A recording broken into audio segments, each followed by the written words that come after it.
தமிழகத்தின் பல்வேறு பகுதிகளிலும் நடைபெற்ற நிகழ்வுகளை சுருக்கமாக பார்க்கலாம். தமிழகத்தின் பல இடங்களிலும் டெங்கு காய்ச்சல் பீதி காணப்படுவதால் பள்ளி மாணவர்களிடையே கொசு பற்றி விழிப்புணர்வு ஏற்படுத்தும் வகையில் கும்பகோணத்தில் கொசு மற்றும் கொசு உற்பத்தி தொடர்பான ஓவியப் போட்டி நடத்தப்பட்டது.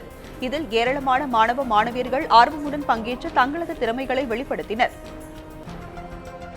தமிழகத்தின் பல்வேறு இடங்களிலும் மர்ம காய்ச்சல் அச்சம் உருவாகியுள்ளது. இதையடுத்து முன்னெச்சரிக்கை நடவடிக்கையாக சென்னை திருவான்மையூரில் உள்ள இம்காப்ஸ் வளாகத்தில் பொதுமக்களுக்கு இலவச நிலவேம்பு குடிநீர் வழங்கப்பட்டது. மத்திய அரசு கொண்டுவர உள்ள புதிய கல்விக் கொள்கையால் கல்வித்துறை பெரும் பாதிப்பினை சந்திக்கும் என பல்வேறு அமைப்பினர் எதிர்ப்பு தெரிவித்து வருகின்றனர். இந்நிலையில் தமிழ்நாடு கல்வி உரிமை பாதுகாப்பு கூட்டமைப்பு சார்பாக நாகர்கோவிலில் புதிய கல்விக் கொள்கை பற்றிய கருத்தரங்கு நடைபெற்றது. இதில் ஆசிரியர்கள், பேராசிரியர்கள், எழுத்தாளர்கள் உள்ளிட்ட பலரும் கலந்து கொண்டனர். இந்து முன்னணி மாநில பொதுக்குழு கூட்டம் திருப்பூரில் இன்று தொடங்கியது. 2 நாட்கள் நடைபெறும் இந்த மாநில பொதுக்குழு கூட்டத்தில் 2000க்கும் அதிகமான நிர்வாகிகள் பங்கேற்றனர். முக்கிய தீர்மானங்கள் நாளை நிறைவேற்றப்பட உள்ளதாக தெரிவிக்கப்பட்டுள்ளது. கொசு ஒழிப்பு மற்றும் நகரை தூய்மையாக வைத்திருப்பது குறித்த விழிப்புணர்வு பேரணி மதுரையில் நடைபெற்றது.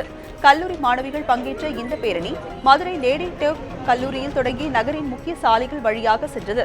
பேரணியில் பங்கேற்றவர்கள் பதாகைகளை ஏந்தி விழிப்புணர்வு கோஷங்களை முழக்கமிட்டவாறு சென்றனர். நாமக்கல் மாவட்டம் ராசிபுரம் அருகே வெங்காயபாளையத்தில் உள்ள தனியார் கல்லூரியில் கல்லூரி நிர்வாகம் மற்றும் நாமக்கல் மாவட்ட மாற்றுத்திறனாளிகள் நலவாரியம் சார்பாக மாற்றுத்திறனாளிகளுக்கான தொழில் பயிற்சியுடன் கூடிய தனியார் வேலைவாய்ப்பு முகாம் நடந்தது.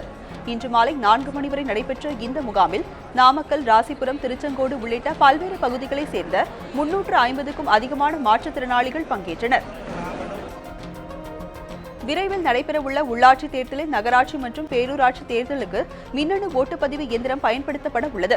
அதனையொட்டி தேர்தல் அலுவலர்கள் மற்றும் உதவி தேர்தல் அலுவலர்களுக்கான பயிற்சி வகுப்பில் மதுரையில் இன்று நடைபெற்றது. இந்த பயிற்சி வகுப்பில் தேர்தலின் போது மேற்கொள்ளப்பட வேண்டிய நடவடிக்கைகள், வாக்குப்பதிவு பற்றி விவரிக்கப்பட்டது.